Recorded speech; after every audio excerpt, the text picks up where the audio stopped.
Soy Fernando Díaz Villanueva. Hoy es 27 de octubre de 2019 y esto es La Contracrónica.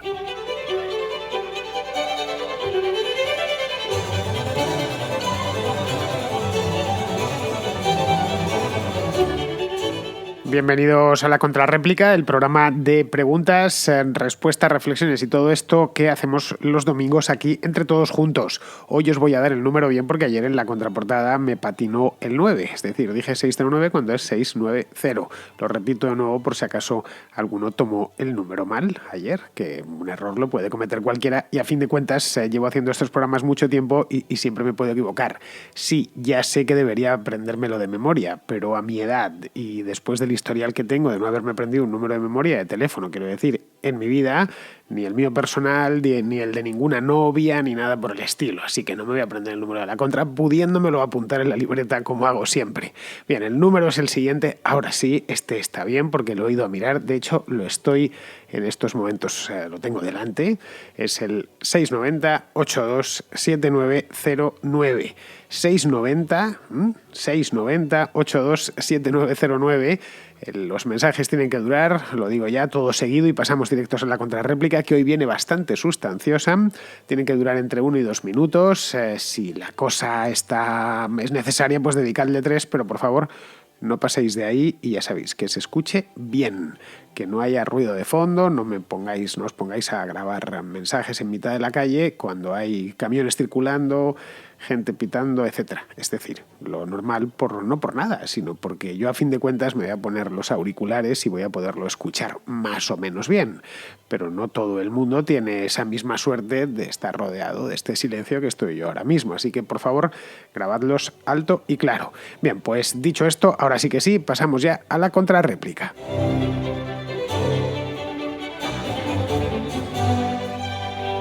Vamos a empezar el programa de hoy con Diego, que a raíz de un par de oyentes que hace ya pues unos cuantos meses hablaban de la leyenda negra, quiere darles cumplida respuesta. Por ejemplo, el señor Israel, en referencia a su comentario sobre la leyenda negra, hablaba de que Estados Unidos es un país mucho más rico a lo que hoy en día son los países latinoamericanos.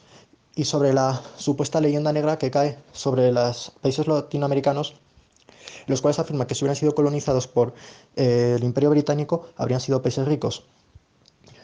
En referencia a esta alusión y a la idea de que, por ejemplo, países como Argentina han fracasado, me gustaría citar un libro que se llama ¿Por qué fracasan los países?, de Acemoglu. Es un economista liberal, el cual explica, según su teoría, que los países que son ricos lo son por los incentivos económicos que diseñan los estados y las instituciones que disponen. Es decir, depende de una dialéctica entre instituciones y correspondencia de lo que es el capital y los incentivos para trabajar, se generan las dinámicas que generan las sociedades ricas. Esta idea, en el fondo, está ya recogida por Adam Smith y otros economistas antiguos, pero Acemoglu y Robinson, que también hace el libro, la recogen muy bien. Y es un libro que, repito, es muy interesante, se llama ¿Por qué fracasan los países? Y tal vez les podría interesar. Esto creo que lo he dicho ya en un montón de ocasiones, lo vuelvo a repetir, colonización británica no es igual a prosperidad económica y no hay mucho más, y para esto no es necesario leer nada, ni ir a ningún libro, ni leer el libro de por qué triunfan los países, que por cierto está muy bien, el de Acemoglu y Robinson. Basta con mirar la renta per cápita de distintos países del mundo y hacer la comparación. No sé, ahí tenemos por ejemplo a Jamaica, que fue británica desde el siglo XVII hasta el año 1962, es decir, hasta ayer por la tarde, como aquel que dice, y hoy Jamaica es más pobre que la mayor parte de países hispanos en términos de renta per cápita, si queremos medirlo por eso. Seguramente en felicidad personal de un tipo que esté en la playa de Negril, pues sea uno de los países más ricos del mundo, pero es que en ese tipo de felicidad en la América hispana también hay muchísima, así que la única manera que podemos medir estas cosas es a través de indicadores fríos como el PIB per cápita y cosas por el estilo. De tal manera que lo que tenemos, a igualdad de condiciones, vemos que Jamaica, una colonia inglesa hasta el año 1962, es uno de los países más pobres, no ya de la América del Sur o del centro del Caribe, sino de toda América. Tampoco la colonización holandesa, como a veces se dice, ¿no? Claro, aquí se hubieran venido los holandeses con lo ordenados que son, lo buenos comerciantes que son, el Estado de Derecho magnífico que tienen, pues otro gallo nos cantaría. Pues no, ahí tenemos el caso de Suriname, que formó parte de los Países Bajos, bueno, hasta más tarde todavía. Suriname se independizó de Holanda en el año 1975. Hace pues poquito más de 40 años. Y hoy es más pobre, pues entre otros países, que la República Dominicana o que Colombia. De hecho, Suriname es un desastre absoluto de país. Es un desastre económico y además es un desastre político. Según se independizó, en el año 1975, hubo un golpe de Estado. Poco después, creo que fue en el año 80, de un tal Desi Bouterse, que, bien, un golpe de Estado, cometió unas cuantas atrocidades después del golpe de Estado y a partir de ahí inauguró una dictadura implacable. Luego huyó del país y al regresar años después se presentó a unas elecciones. Las ganó y sigue siendo presidente de Suriname 40 años después. También es 40 años más viejo. Bueno, lo curioso es que nadie habla de la herencia holandesa en Suriname. Ojo, y es un país que ha estado, no diré teledirigido, pero sí que ha mantenido unos lazos con la antigua metrópoli constantes a lo largo de los últimos 40 años. Y ha sido, además, insisto, colonia hasta el año 1975. Pero en cambio, el subdesarrollo, qué sé yo, de Guatemala o de Bolivia, pues se lo siguen cargando siempre a los españoles y a sus odiosas instituciones católicas y esto que han pasado ya 200 años. Es decir, como veis, no hace falta leer a Robinson y a Acemoglu ni a nadie. Hace falta ir a las tablas de PIB y mirar los países. No hay ninguna relación entre colonización británica u holandesa, o colonización protestante, si queremos llamarla así, y prosperidad. Es decir, esa tesis dominante, que es muy habitual en la América hispana, de que el desarrollo económico solo es posible en sociedades protestantes y de cultura anglo, simplemente no es verdad. Y no es verdad a la vista de los datos extraídos del mundo real. Bien, seguimos con Ángel, que es un profesor catalán que tiene una sugerencia. Hace ya algunos meses que oigo tu programa, Fernando, me parece muy interesante y quería hacerte una sugerencia para que hablaras de la enseñanza. Bueno, se podrían hacer muchos programas sobre la enseñanza, pero bueno, para empezar, te sugiero que hables de la universidad. Yo creo que hay varios males que aquejan a la universidad. Uno de ellos, por ejemplo, la endogamia entre profesorado. Es decir, hay un control para elegir a los mejores profesores en la universidad, o por el contrario, hay cierto enchufismo entre profesores, familiares, amigos. Otra pregunta que me haría sería si la universidad está bien enfocada, es decir, el dinero que se gasta en la universidad, que parece ser que es mucho, ¿hay un control para que ese dinero se invierta bien? Para que se desarrollen proyectos que luego van a tener un futuro porque van a ser desarrollados por empresas del país. En fin, es un tema interesante. Muchas gracias y felicidades, Fernando. Pues mira, Ángel, te agradezco mucho la sugerencia porque es muy interesante, pero es que este programa, La Contracrónica, quiero decir, no es un programa temático, es un programa de actualidad. Es decir, que los temas los abordo si tienen gancho de actualidad. Si me permite abordarlos, no lo hago porque me interese a mí, sinceramente, lo hago porque considero que pueden ser interesantes para la audiencia. Y a la audiencia, lógicamente, lo que le interesa es lo que esté sucediendo en ese momento, ya sea en la propia España, pues en América, en China, etc. Al oyente hispanohablante, ¿qué le puede interesar de lo que está sucediendo? No necesariamente el mismo día, pero sí al menos esa semana.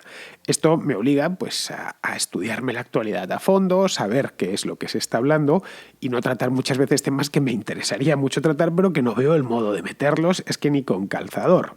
Resumiendo, que si mañana, por ejemplo, el gobierno anunciase que va a pasar por las Cortes, no sé, una nueva ley universitaria, que podría ser el caso, porque ya sabes que aquí leyes universitarias las hemos coleccionado en los últimos 40 años, pues eso ya me daría pie a estudiarme el asunto, incluyendo, por supuesto, la reforma de la ley universitaria, estudiármelo a fondo además, y trataré el tema, no en una contracrónica, sino en varias. Y esto vale para cualquier asunto relacionado con la actualidad política y económica. Es decir, abordo los temas, los habituales, lo sabéis, cuando se están hablando y cuando tengo una excusa. La actualidad me da un pretexto para ponerme con ellos. Luego, ya yendo más al meollo de lo que me comentas, a ver, a la universidad en España le aquejan muchos males. Muchísimos. Podría hacer una lista y me saldría una lista bastante larga. Y todos provienen de su concepción funcionarial y burocrática. Lo que redunda, pues eso ya lo sabemos, en un nivel más bien medio-bajo, aunque es cierto que hay buenas universidades, pero no hay una equivalencia entre el papel que tiene España en el mundo, la importancia por ejemplo, de su PIB, que figura entre los más altos del mundo, y la importancia de sus universidades. Esto llama la atención, porque en otras, por ejemplo, hay multinacionales españolas por todo el planeta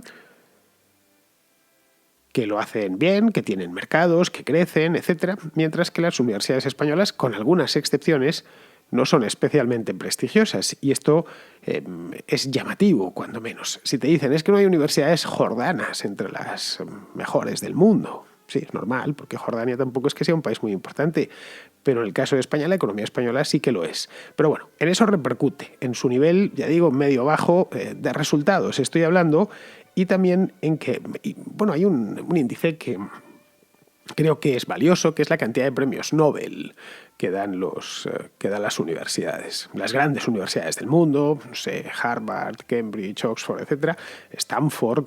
Siempre les gusta hablar con premios Nobel en la mano, de una manera indirecta. Bueno, de este departamento, de esta facultad han salido, 15 premios Nobel. Bien, a partir de ahí ya te puedes imaginar el resto.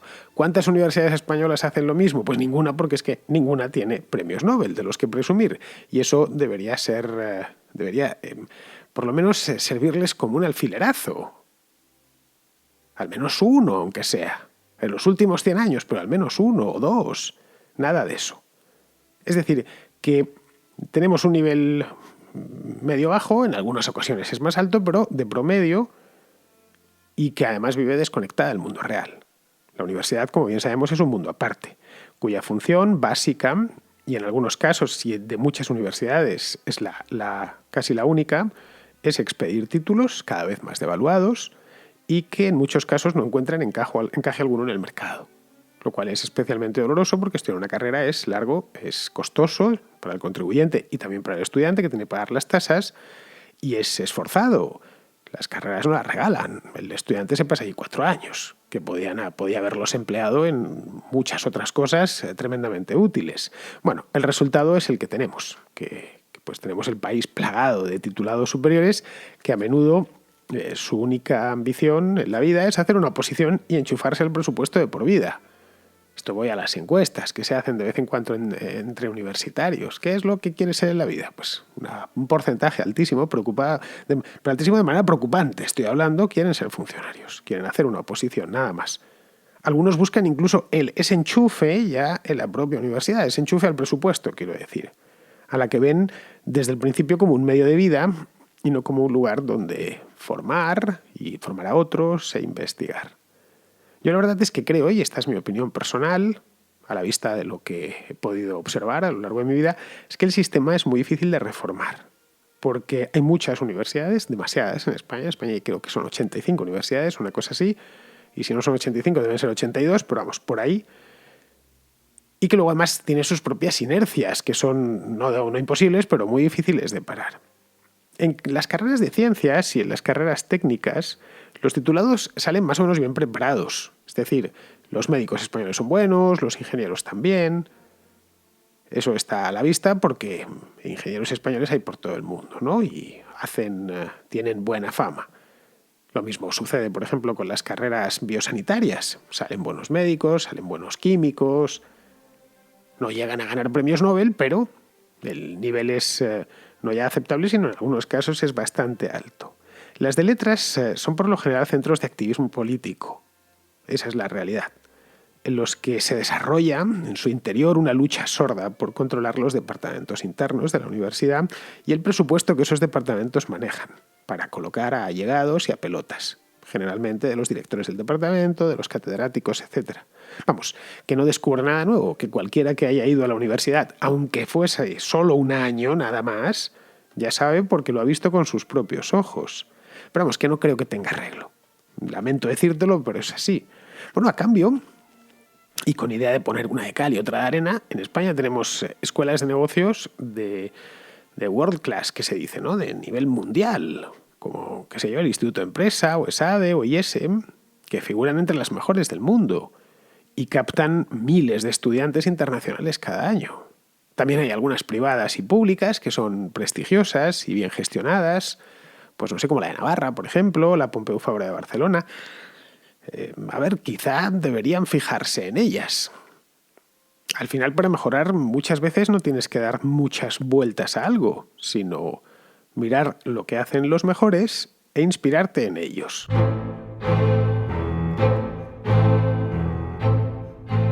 Vamos ahora con Roberto, que a cuenta de otra llamada en la que se planteaba la relación entre latitud geográfica, estoy hablando, y prosperidad, ofrece una respuesta. Este es un tema que se trató hace meses y me pareció muy curioso, y a Roberto pues también se lo ha parecido. Bueno, vamos a escucharle. Quisiera aclarar una cosita acerca de una pregunta que hizo un oyente acerca de la relación entre geografía y riqueza.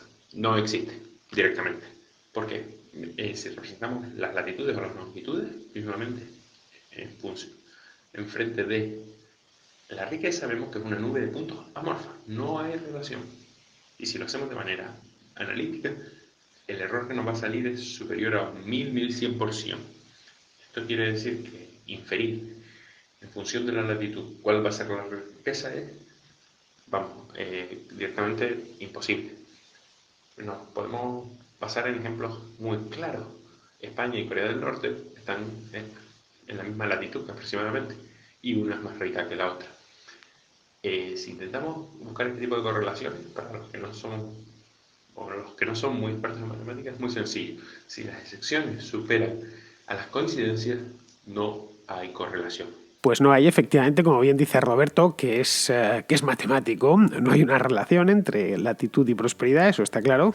A la vista, de nuevo, de la realidad, Singapur está en el mismo ecuador, como el Congo, en la misma latitud que el Congo, y es un país pequeño, pero país extraordinariamente rico. Lo que sí hay es relación entre latitud y demografía, esa está clara. Los polos apenas están poblados y las selvas tropicales pues tampoco son lugares muy idóneos para establecer comunidades humanas. Los países más prósperos del mundo suelen estar, ya digo, Singapur por ejemplo es una excepción, pero está en el mismo Ecuador, suelen estar en latitudes medias, más o menos entre los 35 grados norte y los 50-55 grados norte. Es decir, y lo mismo sucede en el hemisferio sur, lo que pasa es que hay mucha menos tierra emergida en el hemisferio sur. Pero vamos, ahí por ejemplo, si vemos Estados Unidos, Canadá, casi toda Europa, China, Corea y Japón están todas en esa banda de latitud que os acabo de decir. De hecho, hay una línea en torno al paralelo 40 norte, que une Chicago, que está en el 43, con Toronto, que también está en el 43, Nueva York, que está en el 40, Lisboa está en el 38, Madrid en el 40, Barcelona en el 41, Roma está en el 41 también, Atenas está en el 38, Estambul en el 41, luego está Bakú en la orilla del mar Caspio en el 40, Samarcanda en el 39, Pekín en el 39, Seúl en el 37, Vladivostok en el 43 y Tokio en el 35. Como veis, se podría hacer una línea prácticamente perfecta entre todas esas ciudades que están aproximadamente en la misma latitud. Es decir, más o menos a media distancia entre el Ecuador y el Polo Norte.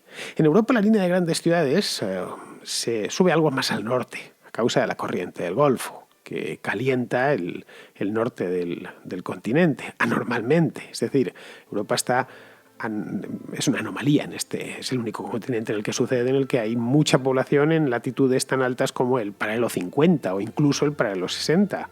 Tiene ciudades muy ricas, como muy al norte, como el caso de Londres, que está París en el 48, o Londres en el 52, Berlín también está en el 52, y luego ya si nos vamos a Escandinavia, eso casi es el polo. Estocolmo está en el 59 y Helsinki en el 60. Bien, pero esto es, ya digo, una anomalía. Lo normal es que estén un poquito más abajo. En fin, que al final lo que sí ha resultado es la existencia de una correlación que yo creo que está a la vista de nuevo, que no hace falta hacer muchos números. La correlación sería entre la prosperidad económica y la existencia de invierno. Es decir, que el invierno ha contribuido al desarrollo económico, entre otras cosas porque obliga a planificar los ciclos agrícolas, obliga a ahorrar para el invierno, a invertir, cosa que en los trópicos no es necesario. Tiene una isla tropical paradisíaca donde no es necesario guarecerse apenas del frío, no, porque no existe, como mucho de la lluvia, donde uno alarga la mano y tiene fruta disponible, que además está saliendo continuamente, no solo durante una época del año, donde si se cultiva algo no es que tenga una cosecha, sino que tiene tres.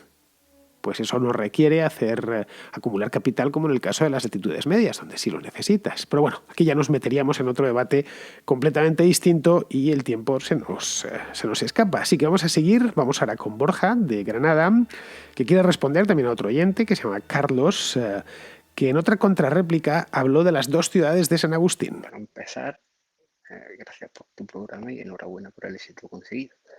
Me gusta responderle a Carlos, que está en Estados Unidos.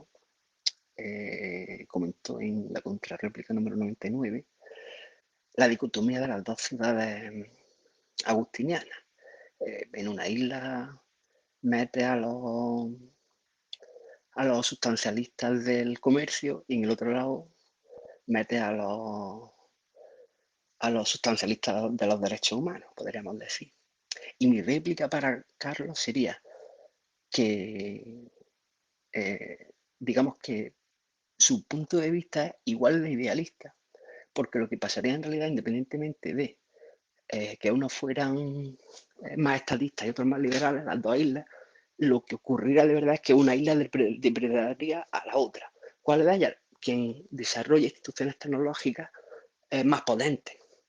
Habría depredación, que es lo que ocurre en la anarquía entre países que tenemos. Así que, bueno, para Juan Carlos, el hecho de que te consideres liberal no quita que seas un idealista que esté desapegado completamente de la realidad material. Y bueno, solo es. Gracias por tu programa y un saludo a todos. Bueno, Borja, depredar no olvides que entraña riesgos, ¿eh? El depredador, tanto en el mundo animal como en el de los seres humanos, tiene que medir las posibilidades de éxito, porque el depredado siempre puede defenderse. No hay más que ver los depredadores en el mundo animal, los linces o los tigres, cómo se lo piensan antes de atacar. Entre seres humanos, lo normal es que antes de ir por las malas vayamos por las buenas. Eso es lo normal. Es decir, tratando de crear intereses comunes, y solo se pasa al ataque directo cuando hay mucha asimetría entre ambos bandos, entre ambas partes. Y bueno, y por lo tanto hay garantías de que el ataque va a salir bien. Luego, en esto de la depredación hay otro elemento. La depredación se consume a sí misma. Es decir, una vez uno le ha arrebatado algo a otro y le ha desposeído de ello, ya no puede hacer más. Ya le ha quitado lo que tenía. Es decir, cualquier sociedad próspera y avanzada no encuentra demasiadas ventajas en la depredación. Y sí, en cambio, muchísimas, en el comercio, es decir, en el intercambio libre y voluntario. Bien, vamos a seguir con otro oyente. Ahora seguimos con Isat, que es un oyente de Barcelona, que tiene una cuestión sobre Siria. Y me gustaría pedirte si es posible que en tu próximo editorial le dedicaras la temática al futuro incierto de Siria. Creo que te lo comenté, que yo soy de origen sirio, soy hispano-sirio y estoy muy al día de la política internacional, soy politólogo y bueno, por razones obvias, pues siempre he intentado tener un ojo en España y otro en Oriente Medio, especialmente en Siria. Y viendo un artículo del Público en la sección de opinión de CXTX, no recuerdo ahora el autor, presentaba el futuro cuadro político de Siria. Y la verdad que me preocupaba bastante porque no hay un solo partido que no sea socialista, comunista, creo que había incluso alguno leninista y, bueno, con la bandera del ocio y un martillo como logo y Y como una persona leída como tú comprenderá, eso me preocupa porque ya hay suficiente historia de partido hegemónico en Siria hasta la actualidad, desde los años 50, y no entiendo cómo no hay ningún partido liberal. Eh, es verdad que, citando a Daniel Lacalle, el ser humano le gusta tropezar otra vez con los mismos modelos económicos que han conducido al fracaso. Y el caso de Siria es un claro ejemplo, porque hasta que no hubo un poquito de apertura en los primeros años de Bashar al-Assad, no se hizo próspero el país. En cualquier caso, si pudieras dedicarle una sección, te lo agradecería.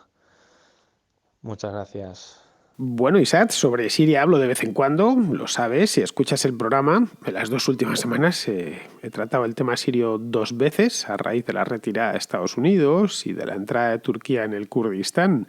Respecto a la cuestión puramente política, pues a ver, Siria lo sabrás porque eres medio sirio. Siria siempre ha sido un país muy socialista, desde su mismo nacimiento como Estado, como república, en los años 40 del siglo pasado. Vamos, allí se han hecho, como bien sabes, todo tipo de experimentos. El socialismo árabe nace en la propia Siria, de la mano del partido Baath, que luego se exportó a otros países. El partido Baath fue fundado en Damasco, después de la Segunda Guerra Mundial, con un programa socialista y panarabista. Llegó a gobernar en Siria y en Irak. Saddam Hussein era del partido Baath. Ahora solo lo hace en Siria. Es decir, que es el partido de Bashar al-Assad y el partido de su padre también. De hecho, constitucionalmente, Siria es una república, esto es como se define a sí misma, árabe, popular y socialista. A día de hoy estoy hablando. El Baath, por lo tanto, pues es el partido hegemónico. Y el resto de partidos son, como bien comentas, o socialistas, o comunistas, o nacionalistas, o todo junto. En las últimas elecciones presidenciales en Siria, que fueron en 2014, se presentó un candidato, un tío que se llamaba Hassan el Nuri, que proponía reformas liberalizadoras y apertura económica. El tipo era un empresario. Y nada, no hizo nada. Creo que sacó el 5% de los votos o algo así. Pero vamos, Isaac, el principal problema de Siria, sinceramente te lo digo, en este momento no es sino acabar con la guerra y reconstruir el país en paz. Luego ya a partir de ahí pues puede empezar a pensar en otras cosas, como por ejemplo en equilibrar un poquito el espectro político que está completamente corrido hacia la izquierda. Es más, en nuevas Sirias que han aparecido a raíz de la guerra, como el caso de Rojava, si te fijas, en Rojava han montado una confederación tanto extraña, pero sus fundamentos son, de nuevo, fundamentos socialistas. Socialismo libertario, lo que queramos. También es cierto que el elemento kurdo, como se le mimó tanto desde siempre por la izquierda occidental, pues terminó comprándoles toda la teoría, ¿no? De ahí que lo apliquen. Los movimientos de emancipación kurda por lo general suelen ser de izquierdas, prácticamente siempre. Bien, pues vamos a terminar ya. Vamos con Diego, que tiene una pregunta sobre Patreon, la plataforma esta de financiación de artistas, youtubers y los que nos dedicamos a hacer programas de radio online. Hola Fernando, ¿qué opinas del ritmo que está tomando Patreon? Porque en Estados Unidos están censurando a mucha gente conservadora y tal, y hoy mismo Jordan Peterson ha hablado de que se va a ir de Patreon y busca de una nueva plataforma o la creación de una en la que no se censure. Bueno, un saludo y adiós. Pues mira, Diego, a mí no me han censurado nada en Patreon y no es que sea nuevo ahí, ¿eh? Llevo más de 2 años y tengo una cuenta y además unos cuantos patronos. Este programa se puede apoyar mediante Patreon o mediante iVoox. Digamos que tengo 2 programas de patrocinio que corren en paralelo y en Patreon nunca me han dado el más mínimo problema. Puedo quejarme por otras cosas, que va un poco lento, que tardan en cargar algunas cosas, pero no desde luego, cada vez que cargo un audio, a través de Patreon, por ejemplo, subo los contracortes, que son estas pequeñas píldoras históricas que grabo solo para patronos, y algunas veces tarda un poquillo. El sistema se ve que lo tienen un tanto saturado, pero no de tipo de tipo político. Los problemas que he tenido allí no han sido ideológico o de censura. Tampoco he tenido problemas en YouTube, o en Twitter, o en Facebook. Así que no sé, desconozco lo que le sucedió a Jordan Peterson, pero vamos, que si le han censurado algo indebidamente, que es posible, no lo sé, supongo que siempre podrá reclamarlo. Lo mismo que sucede, por ejemplo, en YouTube, cuando un vídeo te lo desmonetizan y tú crees que no has incumplido las normas, pues lo reclamas, en alguna ocasión te lo vuelven a remonetizar y en otras no. En este caso, como decimos, bien lo sabes, en España te jodes y bailas, no puedes hacer otra cosa. A fin de cuentas, cuando entras en una de estas plataformas tienes que aceptar las condiciones que te ponen.